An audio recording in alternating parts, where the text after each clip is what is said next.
Ponmana progressive ഗ്രന്ഥശാല വീട്ടക വായനാ സദസ്സ് സംഘടിപ്പിച്ചു. ബാലസാഹിത്യ ഇൻസ്റ്റിറ്റ്യൂട്ട് മുൻ ഭരണസമിതി അംഗം എബി പാപ്പച്ചൻ ഉദ്ഘാടനം ചെയ്തു.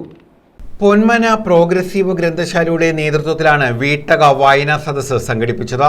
സംസ്ഥാന ബാലസാഹിത്യ ഇൻസ്റ്റിറ്റ്യൂട്ട് മുൻ ഭരണസമിതി അംഗം എബി പാപ്പച്ചൻ വായനാ സദസ്സ് ഉദ്ഘാടനം ചെയ്തു.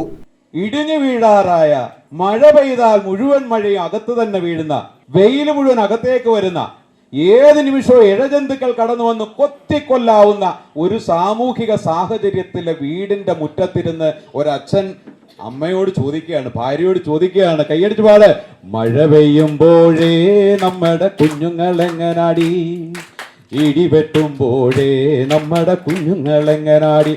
ആലോചിച്ച് നോക്കൂ, മഴ പെയ്യുമ്പോൾ നമ്മൾ എങ്ങനാടി എന്ന് അവർ ചോദിക്കുന്നുണ്ടോ? ഇല്ല. എത്രയോ കാലമായി ഈ മഞ്ഞും മഴയും ഒക്കെ സഹിച്ചാണ് നമ്മൾ ജീവിക്കുന്നത്. നമുക്കിതൊരു പ്രശ്നമല്ല. പക്ഷേ ഇന്നലെ മാത്രം നീ പ്രസവിച്ച നമ്മുടെ തങ്കക്കുടം, വളരെ നേർത്ത ചർമ്മമുള്ള ആ തങ്കക്കുടം ഈ മഞ്ഞിനെയും മഴയെയും അതിജീവിക്കുമോ എന്ന് ചോദിക്കുകയാണ്. പ്രോഗ്രസീവ് വനിതാവേദി അംഗം രമ്യ സുനിത്ത് അധ്യക്ഷത വഹിച്ചു. സാഹിത്യ പ്രവർത്തകയും അധ്യാപികയുമായ സിമി വൈ ബുഷ്ര KR മീരയുടെ ആരാച്ചാർ എന്ന പുസ്തകം പരിചയപ്പെടുത്തി. പൊന്മന ഗ്രാമപഞ്ചായത്ത് അംഗം മാമൂലിൽ സീതുക്കുട്ടൻ മുഖ്യാതിഥിയായിരുന്നു. പൊന്മന നിശാന്ത്, K ഹൃദയകുമാർ, T ബിജു, ശശിധരൻ നായർ, അരവിന്ദൻ, പ്രിയ, ഷംല നൌഷാദ്, പുഷ്പജ, അനീഷ, ശാലിനി തുടങ്ങിയവർ പങ്കെടുത്തു. News bureau, Chavara.